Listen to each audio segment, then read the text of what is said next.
Hey guys, and welcome back to my channel. We've got quite a few things to discuss today. We're gonna talk about the transfer window, and then we'll talk about obviously the players that are more likely to exit this transfer window. The latest on Marcus Rashford, the latest on Casemiro, Ericsson, Garnacho, and many other players within the current Manchester United squad. We'll also be talking about the game that we have at the weekend on Sunday at the Emirates, and we'll get into that as well. But first of all, let's start with the good news. Let's start with the good news. The good news is Amad Diallo has signed a new contract until 2030. And I'm happy for the boy. I'm happy for the lad. There was a lot of other clubs that were interested, and he's made it clear that he only wanted to play for Manchester United, and that's the kind of player that we're looking for. We're looking for at this club. This is the kind of players that we want to stay at this club. Players that actually love the club, that support the club. I think he is a Manchester United fan. From early.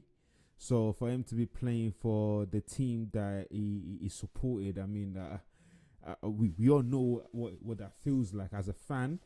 I played football growing up, and if I was to ever be, if I had turned professional, then I would have loved and wanted to play for any not other team other than Manchester United. And if I was in a mad shoe, I know how I would feel and how ecstatic and happy it would make me.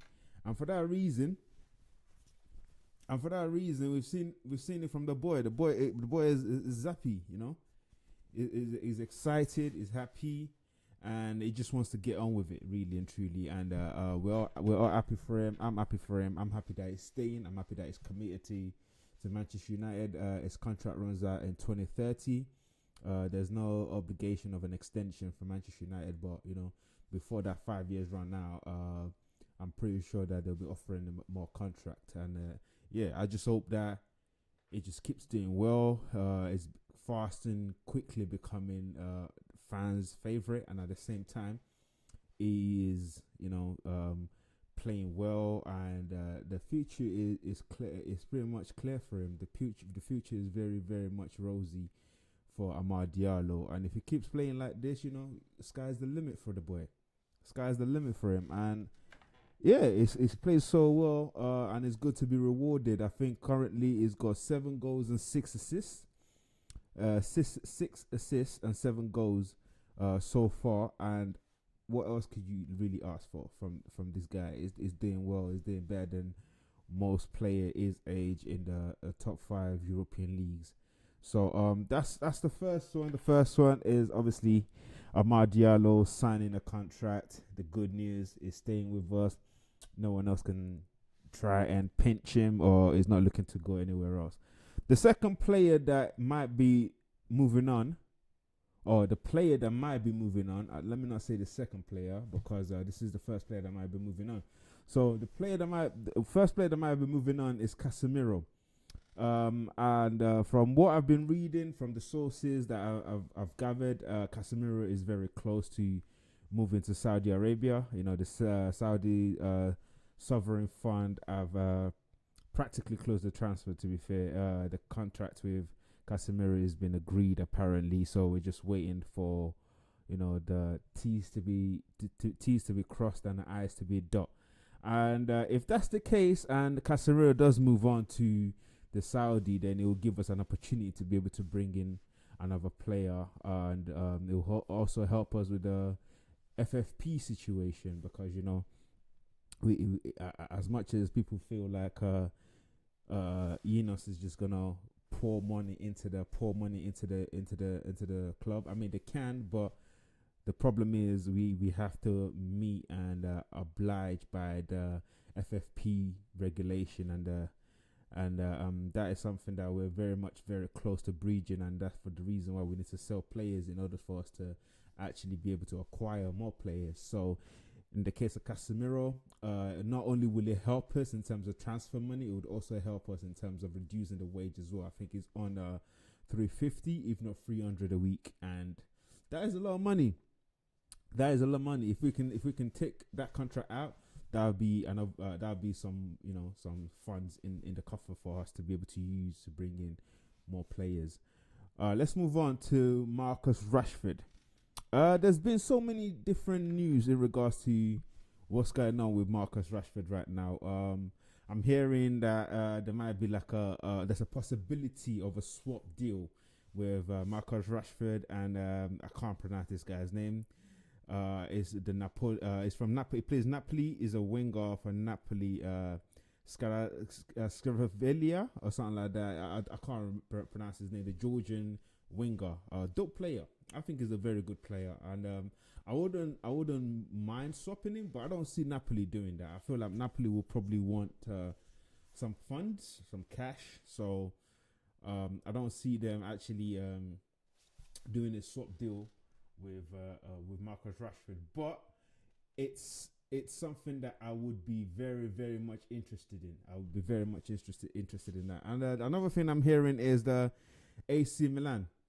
AC Milan are expected to tell they're expected to tell Manchester United that they will only be paying half of Marcus Rashford's wages, and we would have to pretty much fund the rest if it does end up going on loan to AC Milan.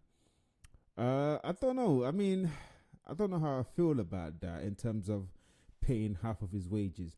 If you want the player on loan, then you should be able to afford his wages. And if you can't afford his wages, then you don't really want the player, if that makes sense. But I can also understand what they're saying. We are actually actively trying to find a solution for Marcus Rashford, which is for him to go play somewhere else in the meantime before this transfer before the summer.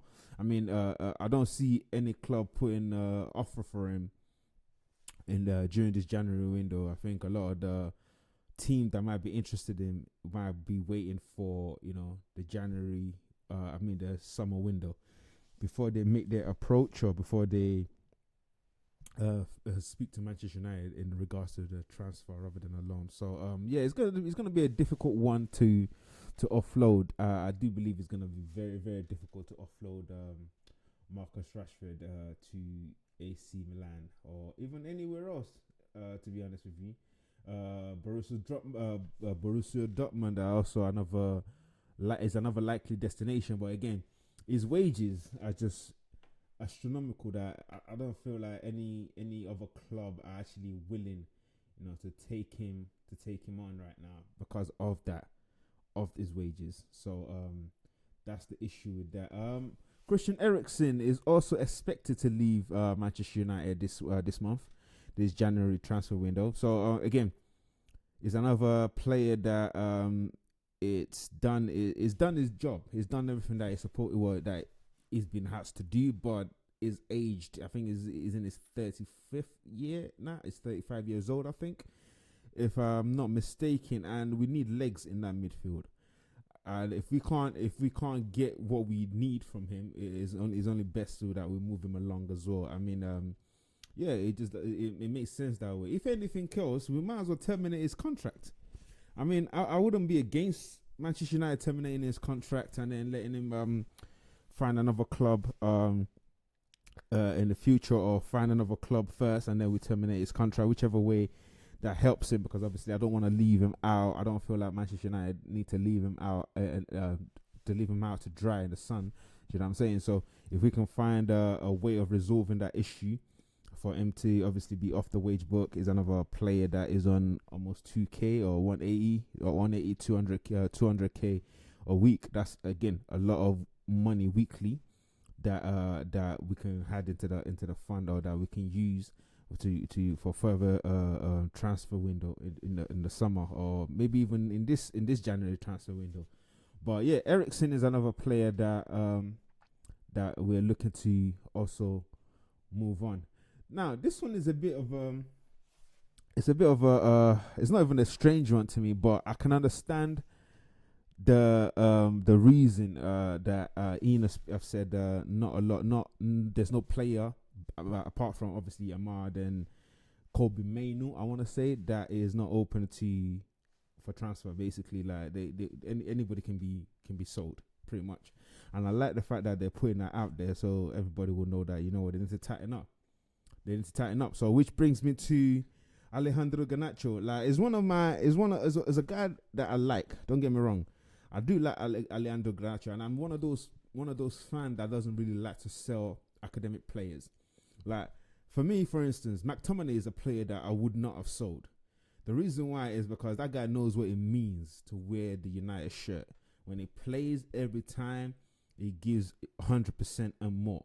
Yeah, he's a fighter. He fights for this club. He fights for the badge, and yeah, it kind of made me feel a type of way when we sold him. But with Garnacho, I won't be too well, not let me not say too bothered. If we do end up selling Garnacho, I do believe that it will be for a good money. If we get a good money, I'll take 80 million. It's young, it can still grow, so I'll take 80 million euros for him. And if you can get 80 million euros for him, I think I'll let him go. I wouldn't have a problem letting Alejandro Garnacho go for that price, just because of his age, and it's still got a lot to give. It's got a lot to give, and I feel like right now, it's just a bit in the.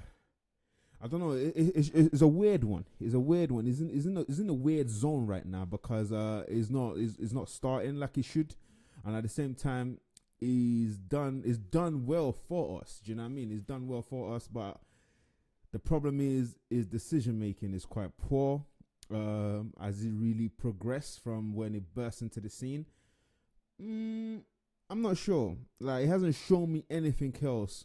But like I always say, he has the ability and the knack to get into spaces in good position in the final third of the pitch, or in the opponent's box. He always managed to find himself in those good positions. But it's the decision that he makes after that's always, on the edge, or that I don't always agree with. But other than that, I really don't mind Garnacho staying, and I don't mind if we do end up selling him, depending on the cost or the transfer fee. Basically, if it's a good transfer fee, I'm very much down for it. I'm very much down for him to be moved on if we're gonna get the correct transfer fee for him. But if not, then I'll hold on to him until it progresses. I think he's only like 21.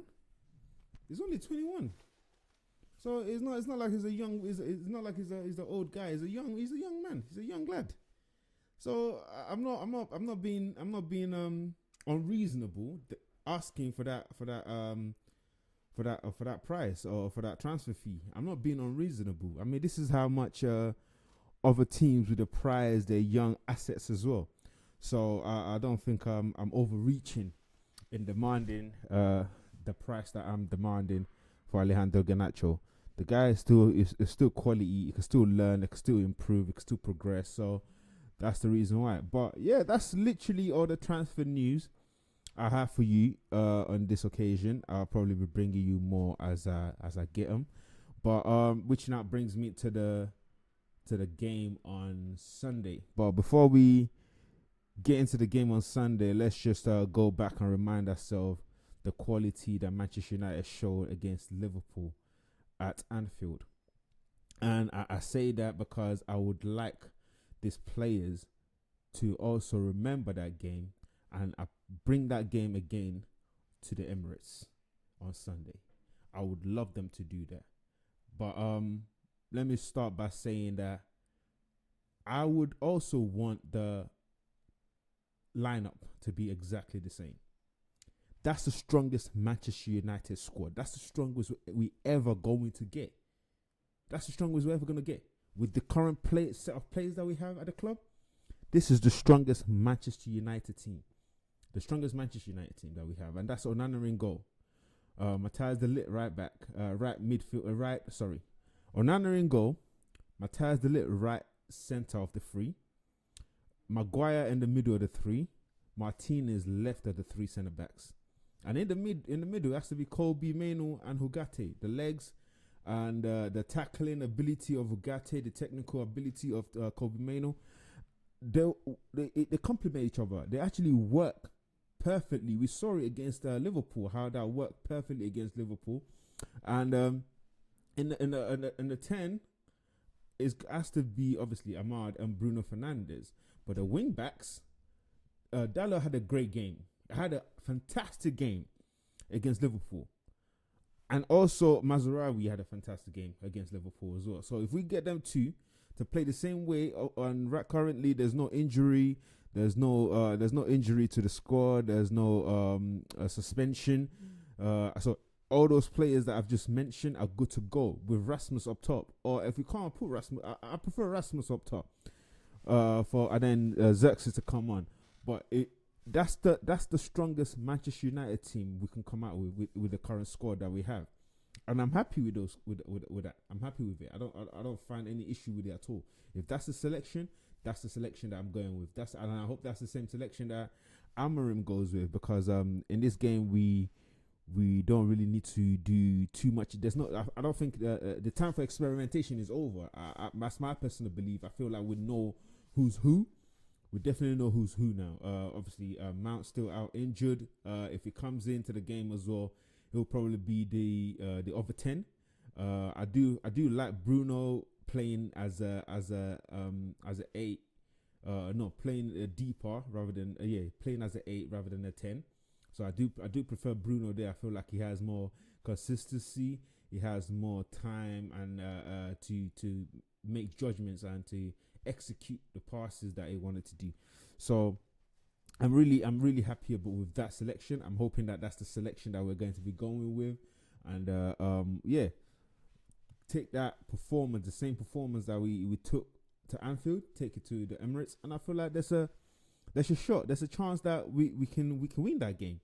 We can win that game. Arsenal, again, before people start making it, Arsenal are shit. They are very, very shit. The only problem is Manchester United are just shitter, and every other team around them are shitter. That's the problem. Like, Arsenal were the best team, were the second best in the league last season, or they've been the second best in the league for the last 3 seasons, and all of a sudden, they're not playing as well. They're actually mediocre. If you watch the game against Newcastle, they were mediocre.